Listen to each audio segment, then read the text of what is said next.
Hi, I'm Mike, and I've finally done it. After dealing with multiple issues with audio and video equipment being delayed in their delivery and technical problems that I've had making this thing, this is my after-action review for The Last of Us Part 2. The Last of Us Part 2 is a game that came out and immediately caused a rift between mainstream critics and fans. The critic score for this game on Metacritic at the time of this review is 94, with 105 positive critic reviews, only one of which is below 80, and 8 mixed reviews between 65 and 72. The user score of 5.4, with more mixed or negative reviews than positive ones, on the other hand, tells a different story. I'm truly confused by the long list of 100s on Metacritic. And when you take a look at those 8 critic reviews listed as mixed and the audience reviews, you can clearly see why someone would not know what to think of this game without having played it. My objective with this review is to try to set all of the controversy aside, take an honest look at the game's story and gameplay, and give you a clearer idea about the quality of the game so that way you can decide for yourself if you are interested or not. To talk about the gameplay mechanics in this game, there is something that you have to realize.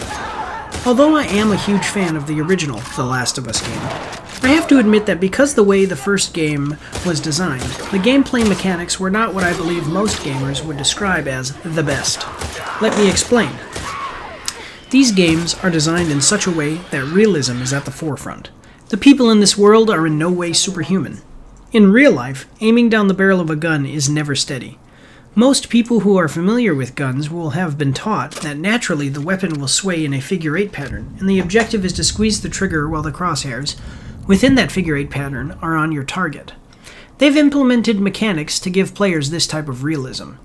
This makes the shooting mechanics of the game feel choppy and loose compared to other games. This stops the player from truly feeling like an unstoppable killing machine during combat. Even when players are good at killing enemies, missing your shots is common and must be considered. This is in stark contrast to games like Call of Duty or Doom, and other shooters that implement weapon sway to a less realistic extent in order to give the player the rush of satisfying combat within the gameplay loops. At default settings, The Last of Us Part 2 takes on the same aspects of gunplay as its predecessor, which I do think was to the benefit of the first game, but hinders the experience in this installment of the franchise.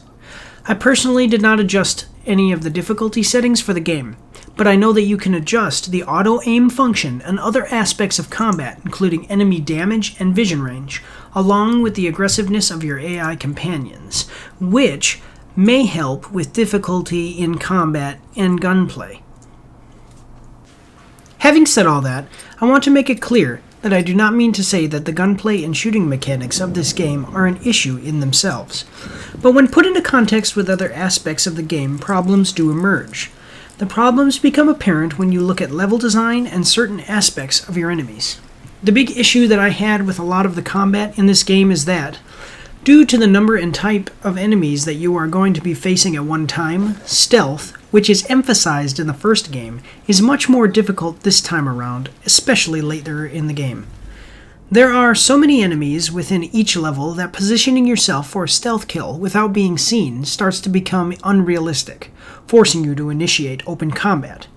This is something that really annoyed me. I felt that stealth in the first game was very satisfying, and here it was underutilized. The first game benefited from short combat encounters involving fewer enemies in more fulfilling scenarios. These encounters were also always preceded and followed by top-tier dialogue that developed the characters, the world, and narrative-driving elements. These aspects, length of the combat encounters, number of enemies, and context within the story, elevate the first game's combat far above most of what you will find in this game. There are 4 groups that you encounter in this game.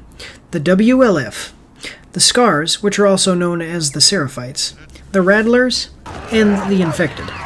The WLF and Rattlers are basically the same, and both utilize the Dog Handler enemy, which works to locate your scent and track you around the map. The Seraphites, which are also called the Scars by the WLF, whistle to each other from across the map rather than shout like the WLF. The Scars also have a heavy melee unit that is more durable, requiring 2 headshots to kill. The Infected in this game offer very little variation from what was present in the first.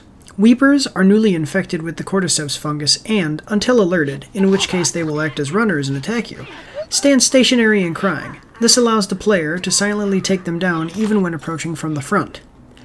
Runners are your average, everyday zombie enemy. They walk around the map searching for you, and alone are not hard to either stealth kill or just pound into the ground with melee or small arms fire. Clickers are the moderately heavy infected enemy. They are blind and can only see with sound. This makes it possible for the player to sneak up on them if you move slow enough and do not alert other enemies in the process. Stalkers are my personal favorite enemy of the franchise. Stalkers are more difficult to hear in listening mode, and will hide behind cover and throughout the environment in order to sneak up on the player from behind. Bloaters are the big daddy of The Last of Us. Their bodies have been totally taken over by the cordyceps fungus, making them armored. They can also occasionally shoot spores at the player from a distance. Shamblers are the new infected featured in the game, and like the clickers are blind and track the player using sound. Shamblers are a more durable unit, second only to the bloater, and release acidic spores against your character if you get too close or are grabbed by them.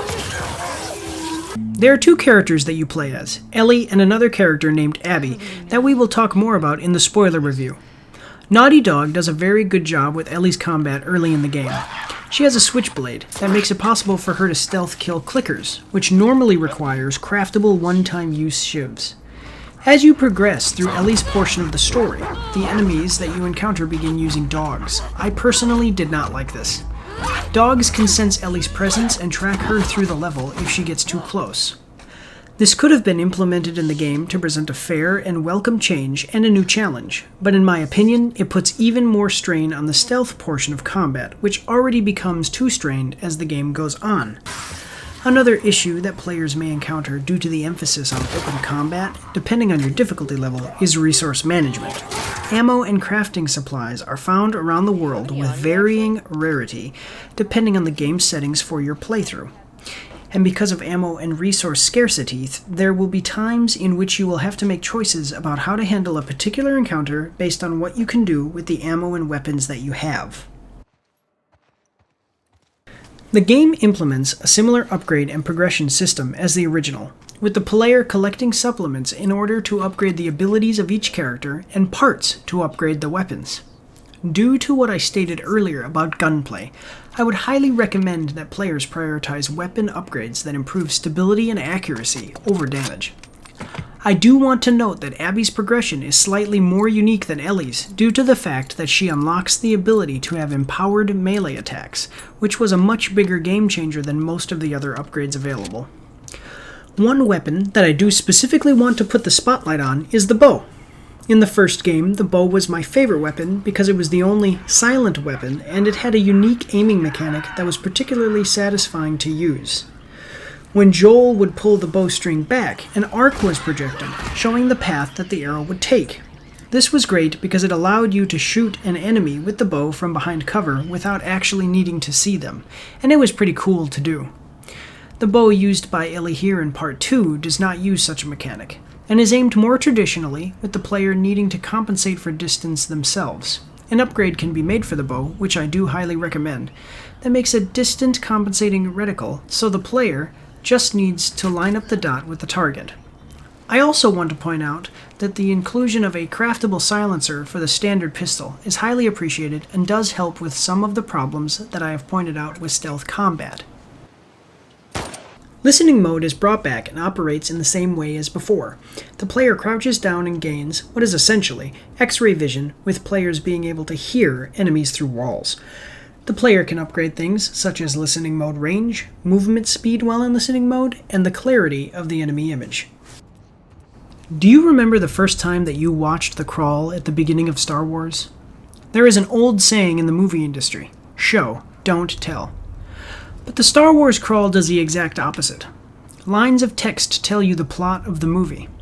How can such a vital rule to the movie business be broken in a series of movies that are so loved by critics and audiences alike? Well, I can tell you that the opening crawl of Star Wars does something that the beginning of The Last of Us Part 2 does not. It prepares you for the venture ahead. The first time that I saw the now legendary Star Wars crawl, I was young and didn't read it.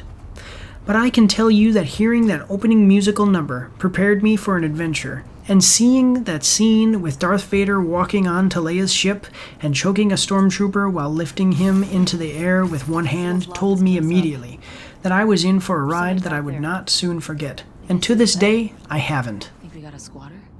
Almost all of the dialogue in the first hour of this game is related to Ellie's romantic life. For me, this is a huge disappointment and a major letdown compared to the intro levels of many other games, including the first game in this series.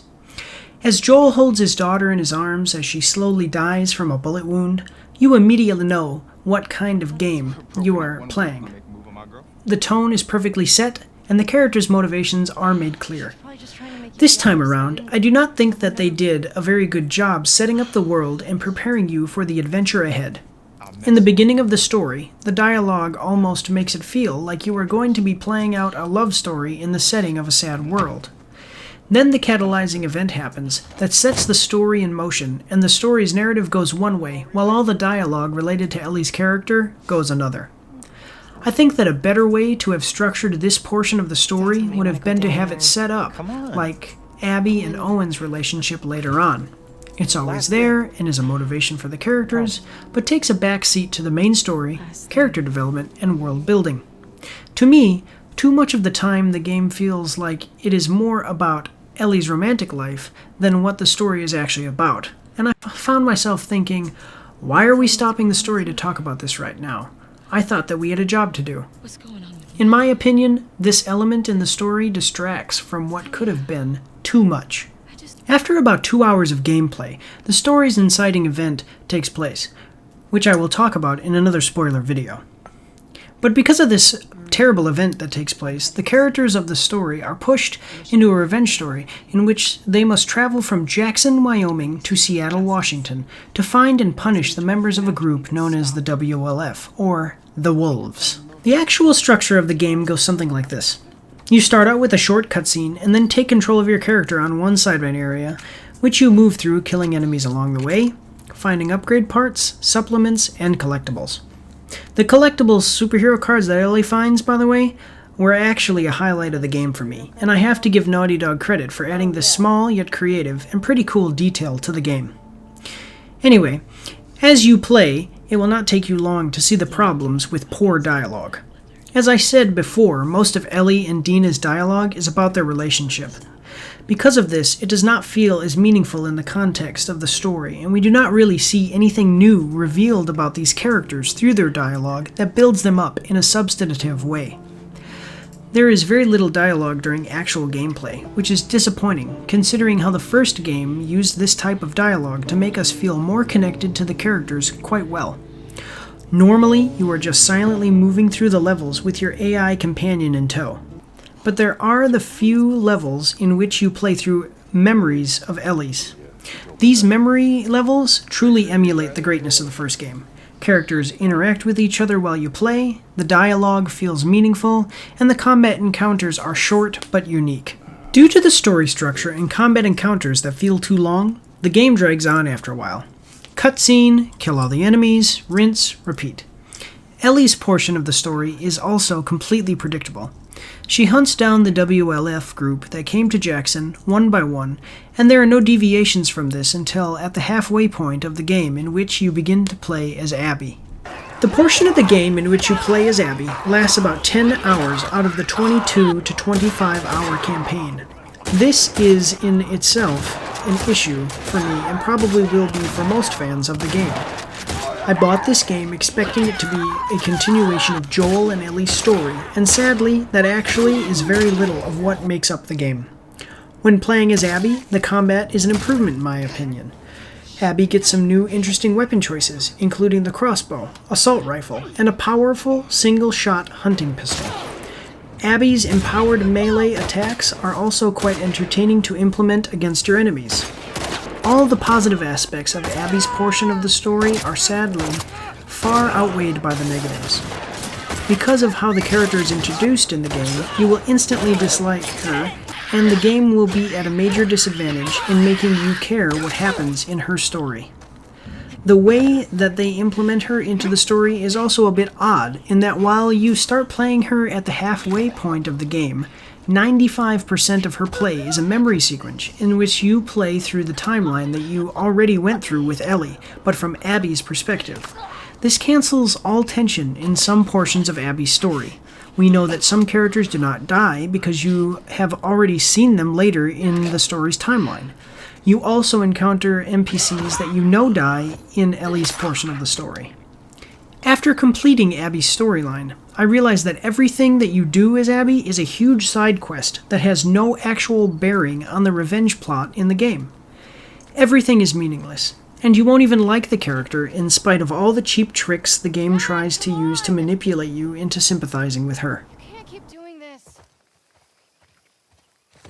The ending of this game was probably the most divisive ending to a story that I have seen in a long time. Some people will probably praise the finale of this game as artful and a fitting conclusion to the second installment of a series with sadness intricately woven into its storytelling. I, on the other hand, was very angry with what has happened to all the characters I loved from the first game, and confused by their totally uncharacteristic actions and nonsensical choices. The first game starts with Joel losing everything that he loved, but then finding hope and love in the form of Ellie as his daughter figure. The game ends with him fighting to protect her even if it means hurting others and sacrificing a great deal.